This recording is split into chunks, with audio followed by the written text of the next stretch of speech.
zobaczymy, co do mnie przyszło. Torba w gratisie, torba jest najmniej ważna.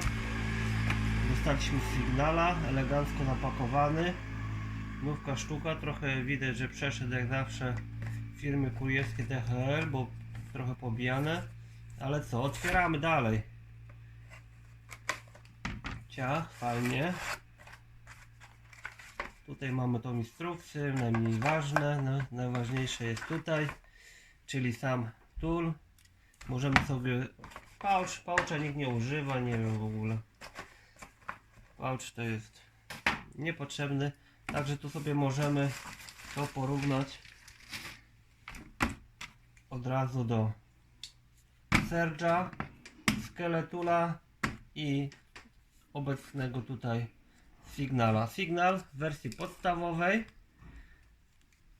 prezentuje się tak.